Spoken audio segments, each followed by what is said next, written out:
Los trillizos del millonario que salvó la señora de la limpieza. No debería haber estado allí esa noche. Su turno había terminado. Ya llevaba la mochila al hombro. Sus zapatillas ya estaban atadas. Solo fue a buscar el paraguas que había olvidado en la trastienda y fue este descuido, un detalle tonto y trivial que cualquiera habría pasado por alto, lo que salvó la vida de 3 niños a la vez. Pero nadie ha contado esta historia correctamente todavía. Y yo la voy a contar. No de la forma bonita en que a la gente le gusta presentar estas historias cuando quieren que alguien parezca un héroe de película. Voy a contarlo de verdad, con la suciedad, el silencio, la injusticia, con todo lo que precedió a ese momento y que lo hace significativo. Porque el heroísmo sin contexto es solo suerte. Y lo que hizo Marlene no fue suerte. Fue toda una vida de atención que culminó en un único punto de combustión. Siéntate.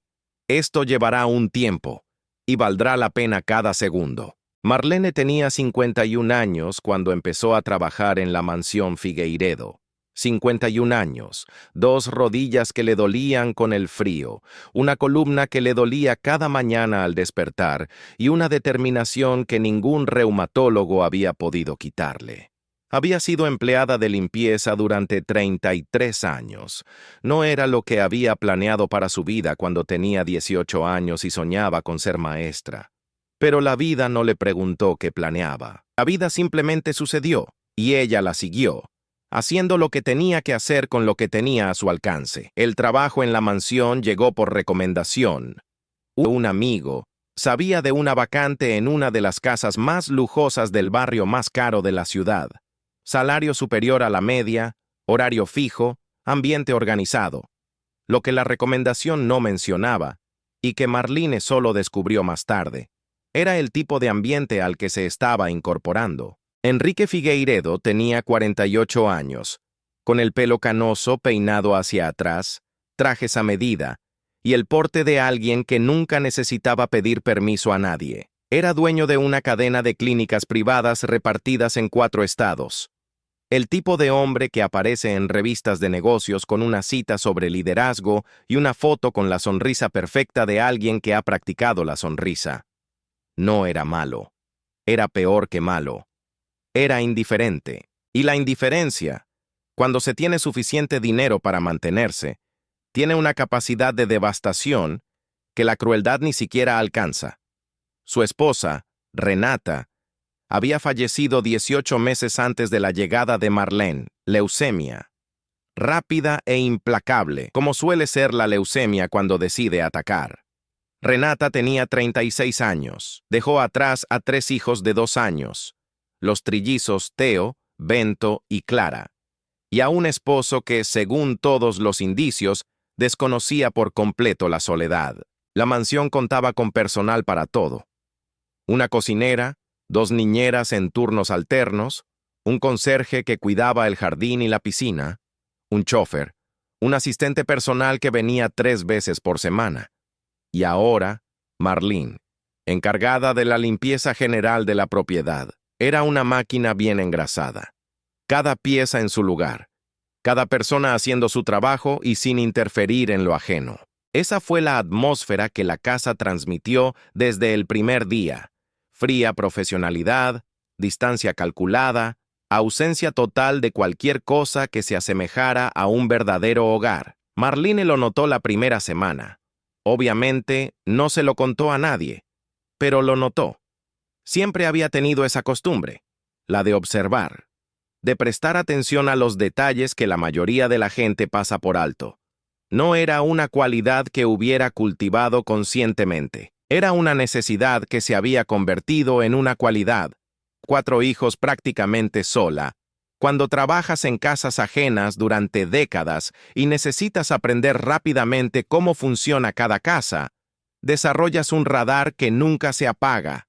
Aprendes a leer lo que no está escrito, a oír lo que no se dijo, a ver lo que intenta ocultar. Y lo que se escondía en aquella mansión era una inmensa tristeza y una soledad aún mayor. Los niños tenían 3 años. Teo era el más hablador de los 3, un niño de ojos oscuros y una boca que no paraba de hablar.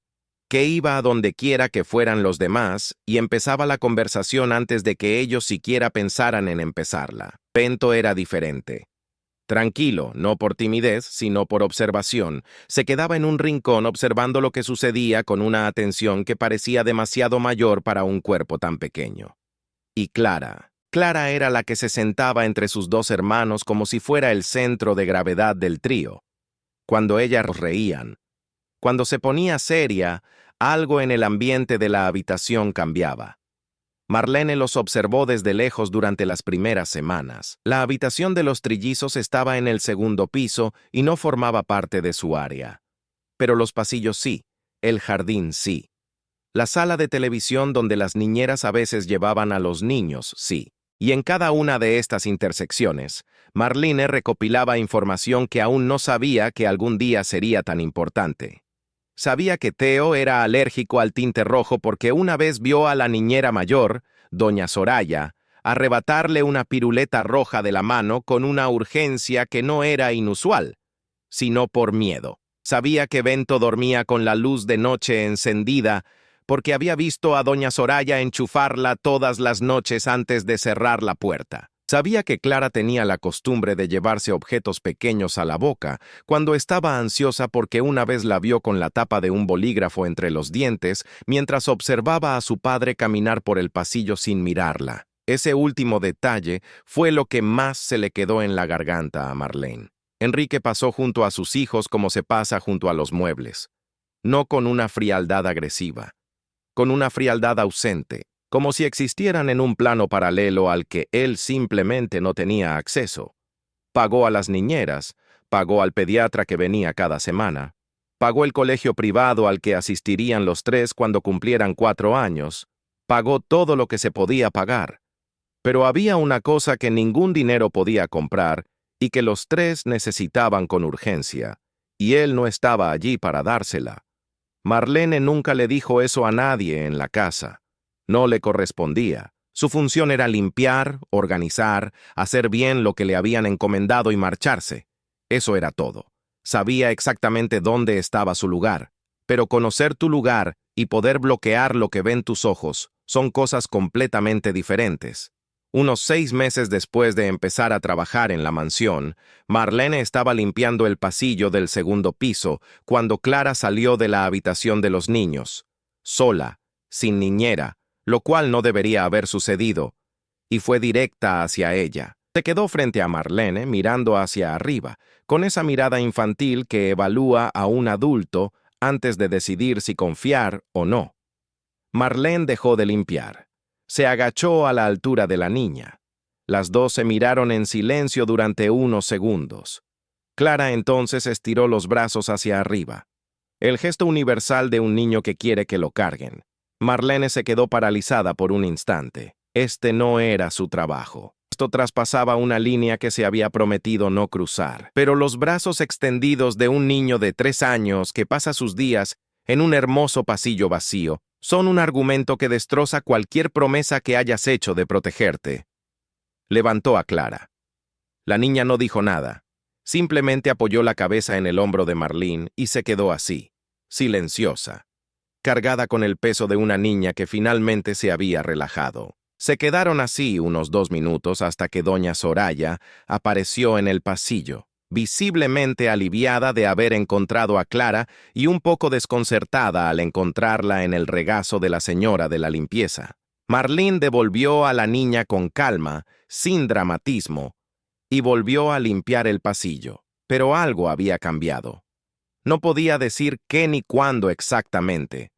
Era una responsabilidad que había recaído sobre sus hombros sin pedir permiso. Pasó el tiempo. Los meses se acumularon. Marlene aprendió esa casa de memoria. No solo las habitaciones, los armarios y los productos de limpieza adecuados para cada superficie. Aprendió el ritmo de la casa. Aprendió que los lunes el ambiente era diferente, más pesado. Porque Enrique empezaba la semana con largas reuniones y llegaba tarde a casa. Y el silencio que cargaba sobre sus hombros impregnaba los pasillos. Aprendió que los viernes había una ligereza diferente en el aire, porque el chef preparaba algo especial y los niños lo sentían incluso sin entender qué era. Aprendió que la lluvia intensa inquietaba a Bento, que los truenos hacían encogerse a Clara, que Theo se acostaba más temprano cuando tenía los primeros síntomas de un resfriado, incluso antes de que se manifestaran. Este tipo de conocimiento no proviene de un manual, proviene de la observación, proviene de estar presente, proviene de años de una presencia que el mundo clasifica como servicio, pero que en realidad no tiene un nombre sencillo. Es una forma de amor práctico y cotidiano que se manifiesta en la atención a detalles que otros no tienen la paciencia ni la disponibilidad para notar. Marlene nunca se había considerado así. No era propio de ella dar discursos sobre su propio trabajo. Simplemente lo hacía. Pero había noches en las que llegaba a casa. Se quedaba en la cama con los pies doloridos y pensaba en los 3 niños que habían crecido así, en una casa enorme, con todas sus necesidades materiales cubiertas y un enorme vacío donde debería haber habido una presencia humana real. Y había algo pequeño que se permitía sentir en esos momentos. No orgullo, no exactamente, sino una certeza. La certeza de que al menos estaba viendo, de que esos niños tenían al menos un adulto en su vida diaria que los veía de verdad. Esto no arregla lo que falta, pero marca la diferencia. Marlene lo sabía porque ella también había sido niña. Conocía el peso de no ser vista, y conocía igualmente el peso de encontrar una mirada que te ve cuando menos te lo esperas. Aprendió cuando el ambiente se tensaba por algún problema en el trabajo de Enrique. Aprendió qué días doña Soraya estaba de mal humor y dejaba que los niños vieran más televisión de la que debían. Aprendió que la niñera de la tarde, una mujer de 24 años llamada Victoria, era cuidadosa pero le entraba pánico ante cualquier cosa fuera de lo normal. Aprendió dónde se guardaban los documentos de los niños, el seguro médico, los contactos de emergencia. No porque alguien le dijera que aprendiera, sino porque limpiaba ese cajón cada semana y su mente simplemente almacenaba lo que veían sus ojos. Este es el tipo de conocimiento que no aparece en el currículum de nadie. No tiene un nombre elegante, pero en una emergencia vale más que cualquier diploma colgado en la pared. La noche que lo cambió todo fue un martes de julio. Una ola de frío y sequedad, de esas que te reseca la garganta y deja a toda la ciudad tosiendo. Marlene había terminado su turno a las 6, como siempre. Fichó, cogió su bolso y se cambió en el vestuario de atrás. Ya se iba cuando se dio cuenta de que su paraguas no estaba en el bolso. Lo había dejado colgado detrás de la puerta del vestuario esa mañana y se había olvidado de cogerlo. Regresó. Tomó su paraguas. Estaba a punto de salir de nuevo cuando oyó el ruido. Venía del piso de arriba. No era un ruido que pudiera describir con precisión. Era más como la ausencia de un sonido normal, sustituida por uno incorrecto, como cuando estás acostumbrado a los sonidos de una casa y de repente cambia de tono, y lo sientes en el pecho antes de comprenderlo en la cabeza. Marlene se quedó quieta 3 segundos, volvió a escuchar, y subió las escaleras. El pasillo del segundo piso estaba vacío. La puerta del dormitorio de los niños estaba cerrada, pero había una luz encendida debajo. Llamó suavemente una vez y abrió la puerta sin esperar respuesta, porque el ruido había vuelto y ahora sabía de dónde venía. Victoria estaba en el centro de la habitación con el celular en la mano, claramente en medio de una llamada, pero con esa parálisis corporal que produce no poder articular una sola palabra mientras se habla. Y en las 3 camitas alineadas contra la pared, los trillizos. Marlene no necesitaba un diagnóstico médico para comprender lo que veía. Theo tenía la cara roja, los labios tenían un color que no debía tener y respiraba con un esfuerzo que le hacía subir y bajar el pecho de forma asimétrica e irregular. Algo que no funcionaba como debería, de una forma que se siente antes de poder explicarlo. Bento estaba demasiado callado. No su callado habitual, el callado de quien observa, sino un callado diferente, inerte, con los ojos entrecerrados, sin el tono normal de un niño despierto. Clara estaba de pie en el borde de su cuna, gritando a gritos los nombres de sus hermanos, y ese grito era el que Marlene había oído abajo. la única del trío que tuvo la fuerza para pedir ayuda, y que la había usado. En una fracción de segundo, Marlene lo calculó todo. Vittoria estaba al teléfono, pero no hablaba. Estaba paralizada, incapacitada por el pánico, con el teléfono pegado a la oreja y la boca enmudecida. No había nadie más en la casa. Enrique viajaba a un congreso médico en otro estado. La información estaba en la agenda de la cocina que Marlene había visto esa mañana. Doña Soraya tenía el día libre. Marlene le quitó el teléfono a Vittoria con suavidad pero firmeza. No lo tomó con enojo. Lo tomó como quien le quita un objeto a un niño pequeño que no sabe usarlo. Preguntó quién llamaba. Vittoria dijo que intentaba contactar con Enrique. Marlene le dijo que Enrique estaba en otro estado y que no había tiempo que perder. Llamó al SAMU, el Servicio de Emergencias Médicas brasileño. Mientras esperaba la llamada, hizo 3 cosas a la vez. Se acercó a Teo, le puso la mano en la frente para confirmar lo que ya sabía. Fiebre alta, muy alta. Y lo inclinó ligeramente para que respirara mejor, como le había enseñado su madre décadas atrás cuando ella misma tuvo un hijo con Krupp. Miró fijamente a Clara, que seguía de pie en la valla gritando, y dijo su nombre con calma. «Clara, estoy aquí, cállate». La niña dejó de gritar al instante, como si hubiera estado esperando precisamente eso, que llegara un adulto, la mirara a los ojos y le dijera que estaban allí. La ambulancia contestó. Marlene dio la dirección, describió los 3 casos con una claridad que la operadora luego diría que era poco común en las llamadas de emergencia doméstica.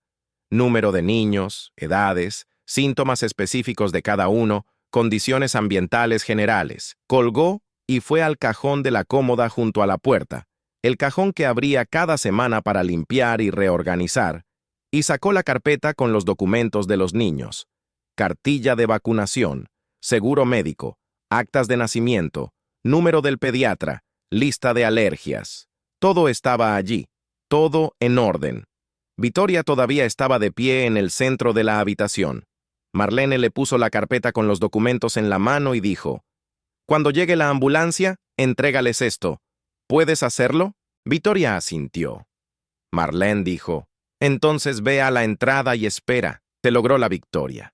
Durante los 8 minutos que tardó la ambulancia en llegar, Marlene permaneció en la habitación con los 3. Mantuvo a Teo inclinado. Colocó un paño húmedo sobre la frente de Bento, ni muy frío ni muy caliente, justo a la temperatura adecuada para aliviar el dolor sin causar un shock. Mantuvo su mano en la de Clara todo el tiempo. Y Clara la miró con esa mirada que Marlene conocía. La mirada que la niña tenía desde los 3 años. Solo que ahora había algo más. Una confianza que iba más allá de la que cualquier niño debería depositar en una señora de la limpieza. Cuando llegaron los paramédicos y entraron en la habitación, uno de ellos se quedó inmóvil un instante observando la escena. 3 niños, una mujer con delantal, todo organizado, sin histeria. La situación contenida lo mejor posible dadas las circunstancias. Preguntó si era la madre. Ella que no. Dijo que era la señora de la limpieza. Él no dijo nada. Simplemente tomó la carpeta de documentos que Vittoria le había entregado en la puerta y empezó a trabajar. Se los llevaron a los 3. Marlene fue. No porque nadie se lo pidiera. Porque no había nadie más que pudiera ir. Y alguien tenía que ir. En el hospital, firmó los formularios de admisión como tutora temporal, pues era la única adulta presente que conocía los nombres completos de los 3 niños, sus fechas de nacimiento, sus números de seguro médico, sus listas de alergias y el nombre del pediatra. Sabía todo esto no porque alguien la hubiera instruido, sino porque 33 años trabajando con cuidadores dejan marcas que uno no sabe que tiene hasta el momento en que las necesita. Enrique Figueiredo llegó al hospital 4 horas después. Venía directamente del aeropuerto, con un traje arrugado y la expresión de alguien que ha sido arrancado repentinamente de su realidad y aún no ha asimilado del todo dónde se encuentra. Entró por la salida de emergencia y lo primero que vio fue a Marlene, sentada en un banco de plástico en el pasillo, todavía con su delantal de trabajo, las manos entrelazadas en el regazo y los ojos abiertos y alerta. La reconoció, vagamente. Como se reconoce a alguien que forma parte del entorno familiar sin siquiera haberse parado a mirar. Él se acercó a ella y le preguntó, ¿qué pasó? Marlene contó su historia, sin dramatismo, sin acusaciones, sin el tono de quien busca credibilidad. Relató los hechos en el orden en que sucedieron, de principio a fin, con la precisión de quien sabe que en situaciones serias, la claridad importa más que la emoción. Enrique escuchó todo en silencio. Cuando terminó, preguntó, ¿dónde está Victoria? Marlene dijo que Victoria se había quedado en casa, en estado de shock funcional, y no estaba en condiciones de venir. Enrique asintió. Entonces preguntó algo que Marlene no esperaba. ¿Cómo supiste dónde estaban sus documentos? Ella respondió simplemente, porque limpio ese cajón cada semana. La miró fijamente un momento sin decir nada. Y entonces hizo algo que ella tampoco esperaba. Se sentó en el banco junto a ella. No fue a hablar con la recepcionista. No hizo ninguna llamada, no buscó a alguien más importante para procesar la información. Simplemente se sentó, y los dos permanecieron allí en silencio durante un tiempo que Marlene no pudo contar. Después de un rato, dijo con una voz que había perdido por completo su tono ejecutivo. No sé sus nombres, los médicos que están ahí. ¿Qué tiene mi hijo, bronquitis? ¿Asma? No me sé su historial médico de memoria. Le pago al pediatra, pero ni siquiera sé el nombre del médico. Se detuvo. Lo sabes, ¿verdad? Marlene dijo que lo sabía. La miró. No con la incomodidad de un jefe que mira a un empleado, con la mirada de quien acaba de verse en un espejo sin pedir permiso. ¿Cuántos años llevas trabajando en mi casa? Casi 2, respondió ella. Cerró los ojos un segundo, luego los abrió. Y nunca supe tu nombre. Marlene dijo el nombre. Él lo repitió. Y esa repetición tenía una cualidad distinta. No era un protocolo. Era alguien que grababa algo que entendía que no debía haber olvidado. El diagnóstico de los trillizos llegó horas después. Los 3 habían contraído una infección respiratoria vírica, algo que circulaba en la ciudad esa semana durante el clima seco y frío y que había llenado las salas de urgencias pediátricas con pacientes que presentaban síntomas similares. En los niños sanos, en la mayoría de los casos, se resolvía con tratamiento y reposo. Pero Theo había desarrollado un broncoespasmo asociado grave, una constricción de las vías respiratorias que, de no tratarse rápidamente, podía progresar a insuficiencia respiratoria.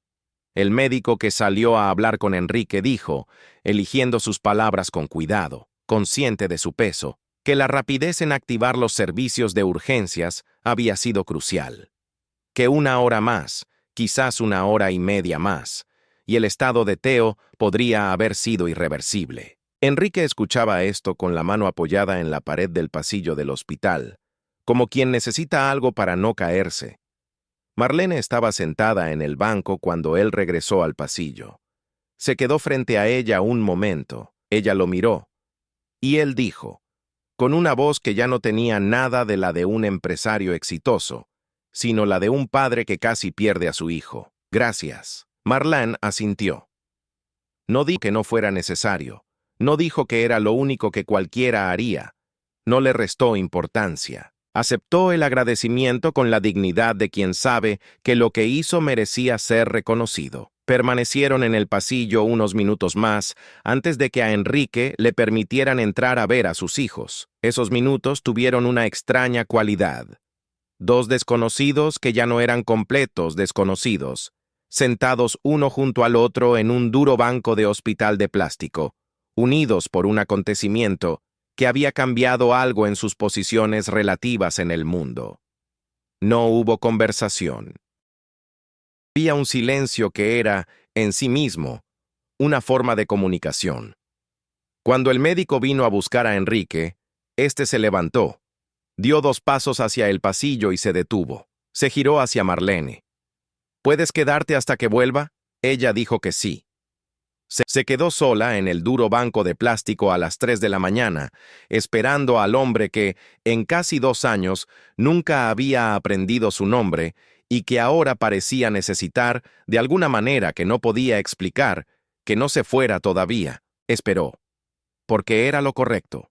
Y porque los niños dentro de esa puerta eran tan reales para ella que el cansancio, el dolor de rodillas y el autobús, que cada vez escasearía más a medida que avanzaba la noche, todo eso pasó a un segundo plano ante el simple hecho de que ella importaba en esa situación y que esa situación le importaba. Regresó a casa en autobús a las 3 de la mañana.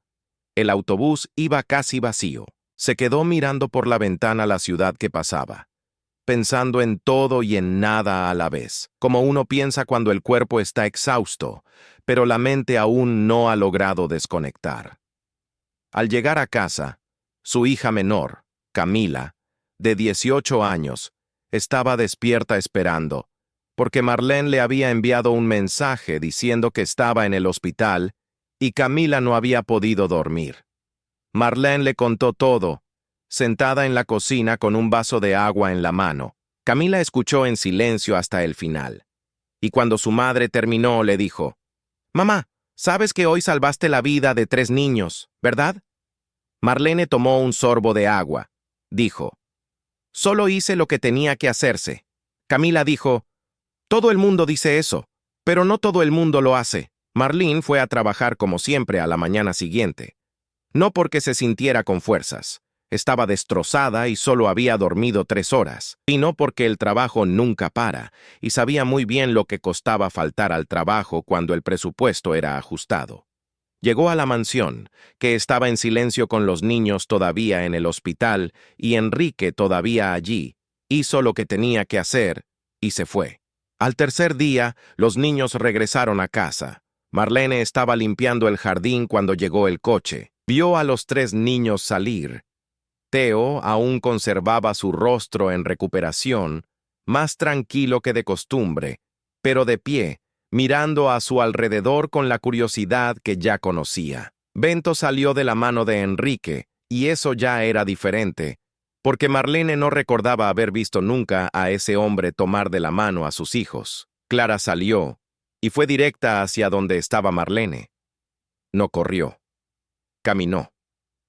Con la seriedad de un niño pequeño que ha tomado una decisión, se acercó, levantó la vista y dijo: «Quédate conmigo». Marlene bajó la cabeza. «Me quedé», dijo. Clara se quedó allí pensando un segundo, como si procesara algo muy importante. Luego dijo: «Gracias». Y volvió a entrar. Los niños de 3 años tienen una visión del mundo que los adultos pasan décadas intentando recuperar. Saben quién se quedó.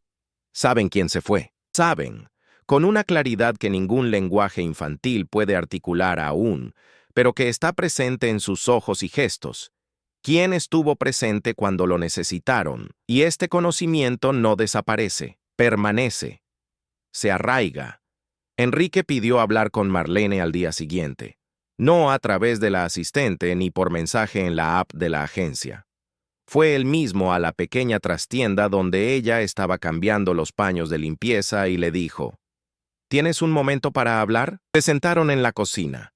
El chef había salido al mercado. La casa estaba en silencio.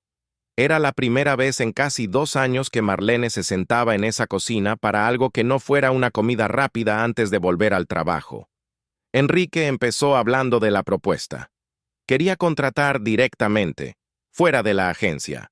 Salario más alto, contrato laboral formal, prestaciones, pero mientras hablaba de la propuesta, surgió algo más. Una declaración que no provenía de un empleador a un empleado, sino de alguien que había pasado la última semana reflexionando sobre sí mismo y no le había gustado lo que encontró.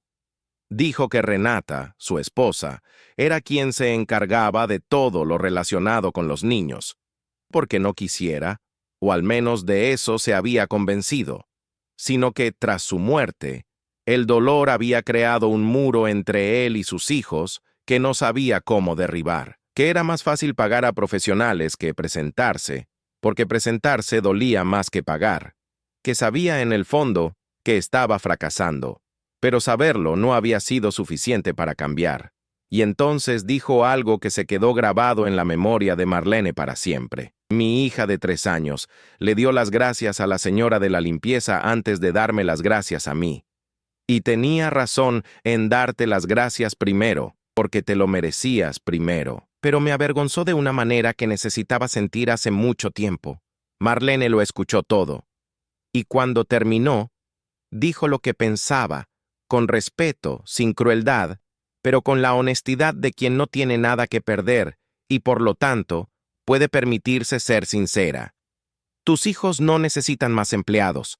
Te necesitan a ti. Puedo hacer mi trabajo y lo hago bien, pero lo que necesitan de ti, nadie más puede dárselo. Enrique guardó silencio un buen rato. Luego dijo, lo sé. Y esta vez parecía que el conocimiento estaba llegando a un lugar diferente al anterior. Marlene aceptó la oferta. No de inmediato. Tardó 2 días en decidirse. Habló con su esposo y con Camila. Sopesó lo que aceptaba y lo que dejaba atrás. La agencia no estaba contenta. Había una cláusula contractual que complicó un poco las cosas durante unas semanas, pero se resolvió. Lo que ocurrió en los meses siguientes no fue una transformación digna de una telenovela. No fue un cambio repentino en el que el padre distante se despertara un día y se convirtiera en el padre perfecto. Fue algo más lento y real que eso. Hubo tropiezos y contratiempos, y días en los que Enrique volvía a desaparecer del trabajo y los niños cenaban sin él. Pero también hubo, cada vez con más frecuencia, momentos diferentes. Un padre que aparecía a la hora de dormir. Un padre sentado en el suelo de la sala armando un rompecabezas. Un padre aprendiendo los nombres de los personajes de dibujos animados que veían sus hijos, aunque todo le resultaba confuso y ruidoso. Marlene observó este cambio desde el mismo lugar de siempre. El pasillo, el jardín, la habitación que limpiaba. Pero ahora había una diferencia. No era invisible en esa casa. Enrique la saludaba por su nombre cada mañana. Los niños corrían hacia ella cuando llegaba. Y había algo que no podía nombrar, pero que sentía.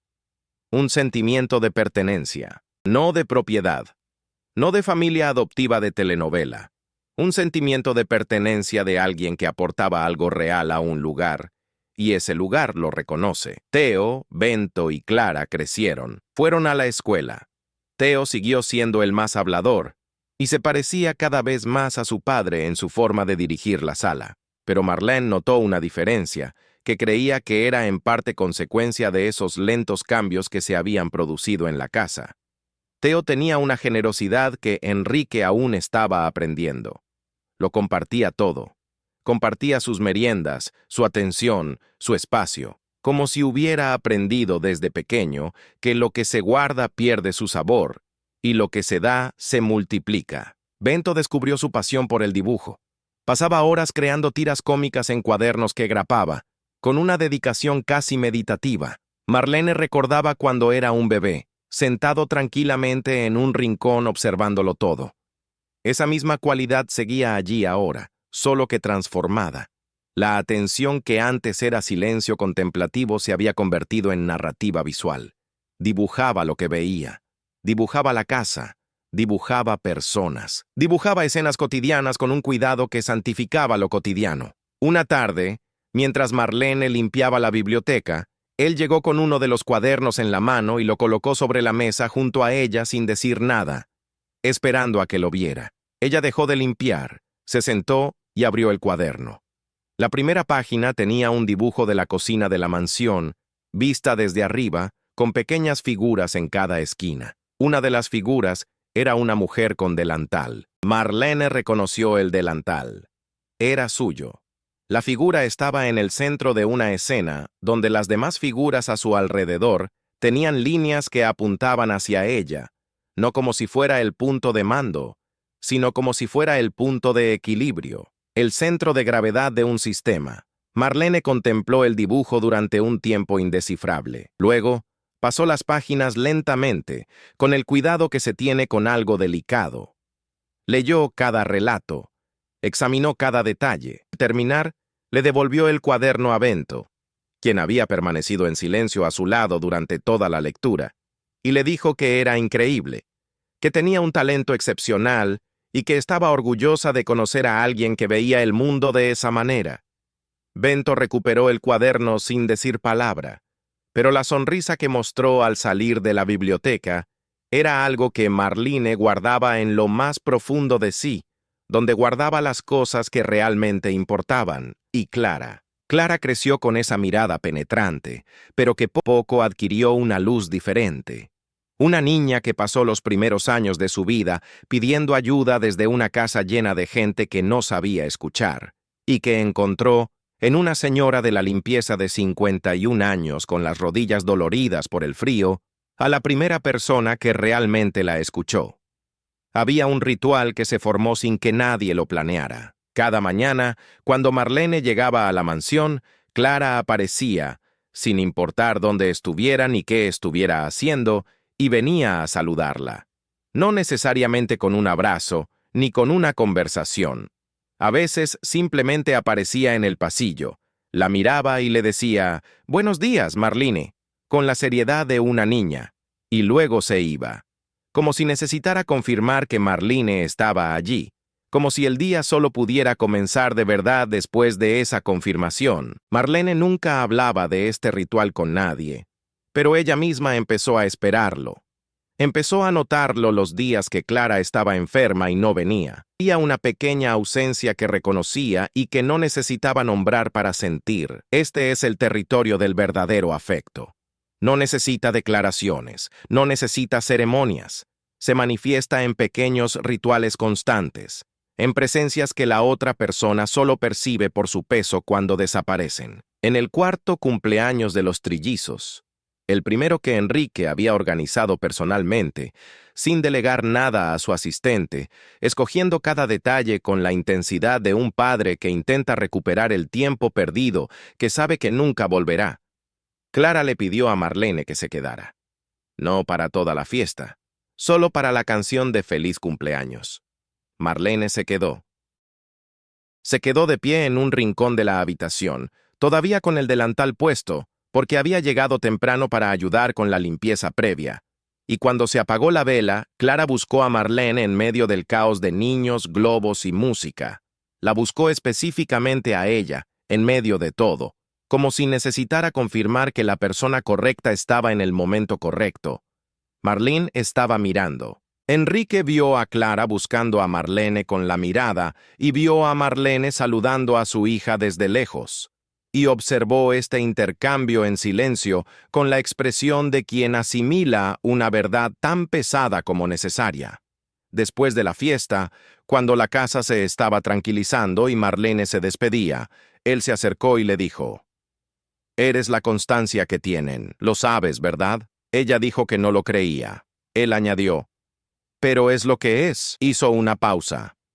«Y te lo agradezco todos los días». Marlene agarró su bolso, su paraguas, porque había aprendido a no olvidarlo nunca, y salió por la puerta de servicio, como siempre. El autobús iba abarrotado esa noche.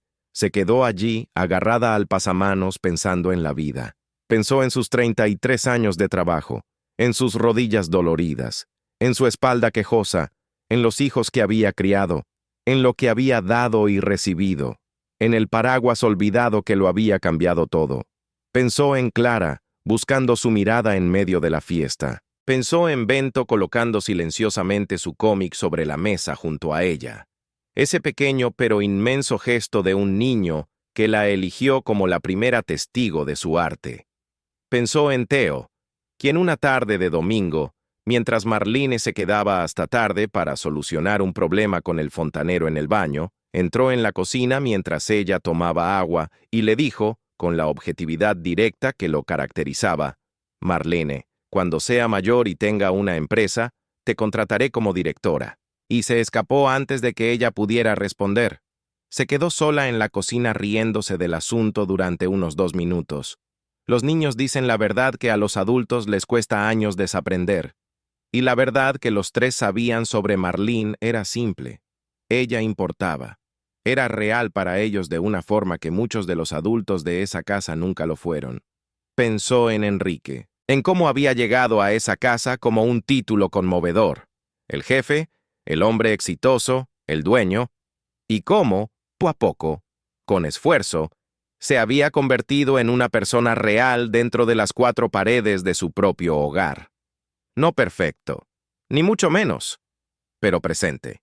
Y una presencia imperfecta es infinitamente más valiosa que una ausencia impecable. El autobús se sacudió al pasar un badén. Marlene se agarró con fuerza al pasamanos y miró por la ventana la ciudad que pasaba, oscura e iluminada a la vez, con esa mezcla de noche, señales de tráfico y faros que es el paisaje de quienes regresan a casa en un viaje que pagaron con su propio esfuerzo. Y pensó que no cambiaría nada, ni sus rodillas, ni su columna, ni las 3 de la mañana en una banca de plástico del hospital, ni la invisibilidad de los 2 primeros años, ni el paraguas olvidado. Todo había llevado a alguna parte. Todo había valido algo. Esta es la verdad que el mundo intenta ocultar a quienes trabajan con sus manos, a quienes limpian el desorden que otros producen, a quienes llegan temprano y se van tarde y no tienen un puesto que impresione en cualquier cena. El trabajo hecho con atención y esmero deja huella en las superficies que limpias, en los espacios que organizas, en las personas que encuentras en el pasillo y a quienes dedicas una mirada que quizás nadie más dirige ese día. No existe trabajo pequeño cuando se hace con genuina presencia. Marlene no necesitaba aprender esto. Lo sabía incluso antes de encontrarle palabras. Lo sentía en su cuerpo, en el recuerdo de sus manos, en la forma en que llegaba a cada nueva casa y miraba a su alrededor con atención antes de empezar a trabajar, como si le presentaran un lugar que merecía ser conocido antes de ser tocado. La mansión Figueiredo era una de las muchas casas donde había trabajado, pero era la única donde se había alojado. No por conveniencia, porque había 3 hijos que crecieron conociendo su nombre. Y eso, en el balance de una vida, pesaba más que cualquier otra cosa que pudiera haber acumulado. Pero hay una cosa que me dijo, porque esta historia te llega a través de alguien que la escuchó contar a Marlene, mucho después, una tarde de sábado cualquiera, con un café en la mano y la calma de quien ya ha procesado todo lo que necesitaba procesar. Hay una cosa que dijo que sobrepasó todo lo demás, sobre la noche en el hospital, sobre el nuevo contrato, sobre el agradecimiento de Enrique, sobre la sonrisa de Bento, sobre Clara buscando su mirada en la fiesta de cumpleaños. Dijo que el momento que más la acompañó, el que más profundamente conservó, fue el primero. Aquella noche de la crisis, cuando estaba en la habitación de los trillizos con los 3 en estado crítico, la niñera paralizada en el pasillo, sin ningún adulto responsable a su alcance y la ambulancia aún en camino, miró a Clara, que estaba de pie en la barandilla de la cuna y había sido la única que había gritado pidiendo ayuda, y pronunció su nombre, solo el nombre. Clara, con calma, con firmeza, mirándose a los ojos. Y la niña dejó de gritar. No porque tuviera miedo, no porque obedeciera, porque lo reconoció, porque había algo en la mirada de Marlene que la niña identificó como seguro, como real, como alguien que realmente estaba allí y no se iría a ninguna parte.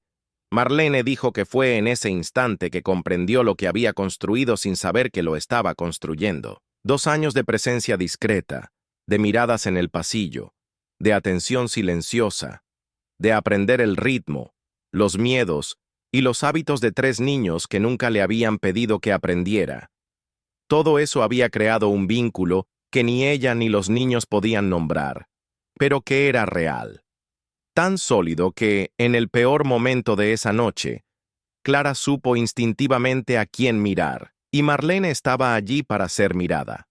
Esto era lo que llevaba consigo, no heroísmo, confianza, el hecho de que una niña de 3 años, en un momento de terror, buscara su rostro.